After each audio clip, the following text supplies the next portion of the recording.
Guys আজকে এই 22শে জানুয়ারি কালকে আমাদের নেতাজির জন্মদিন।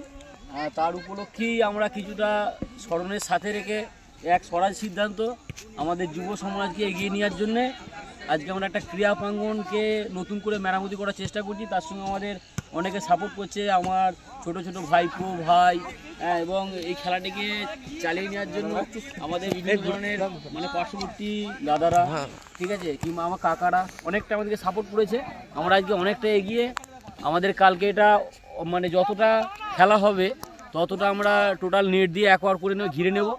আর তারপর সঙ্গে থাকবে এই মানে টোটাল যে সরঞ্জামটা এটা থাকছে লাইটের ওপর, মানে নাইটের ওপর, তার সঙ্গে থাকবে লাইট, এবং আমাদের যারা খেলার অভিজ্ঞ ব্যক্তিরা আছে তারা আমাদের খেলার ডাইরেকশন ফলো করাচ্ছে। আমাদের সঙ্গে কোচেরা থাকছে, কাল থেকে আমাদের নিজেদের কোচেরা আসছে আমাদের খেলা টুর্নামেন্টটাকে আরও সুন্দর করে পরিচালনা করার জন্য। আমাদের কিছুদিন কোচের একটা ব্যবস্থা নেওয়া হয়েছে।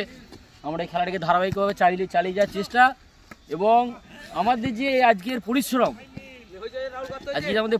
আমাদের এটা সফলতার উদ্দেশ্যে করা হচ্ছে। আমাদের এই যে বিভিন্ন মানে বাঁশ কাটা হয়েছে,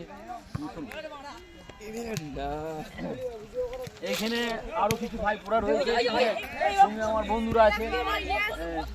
এই হচ্ছে আমার ভাইপো, ঠিক আছে, এটা হচ্ছে আমার বন্ধু। এরা মানে বিভিন্ন ধরনের উদ্যোগে খেলাটাকে আরো ভাবে চালিয়ে নিয়ে যেন আমাদের প্রচেষ্টা চলছে, ঠিক আছে। নাইটে খেলাটাকে আমরা সফলতার জায়গায় যেতে চাইছি। আমাদের যে ইয়াং জেনারেশন যে ফ্রি ফায়ার থেকে বেরিয়েছে, এরকম যে খেলার একটা ক্রীড়া প্রাঙ্গণ এসছে, নিজেদিকে খুব আজকে গর্ব মনে হচ্ছে। কারণ যেটা আমরা বলে পারিনি তাদের মধ্যে একটা প্রতিভার চেষ্টা আজকে প্রতিফলিত হচ্ছে, তার জন্য আমরা খুব গর্ববোধ করছি।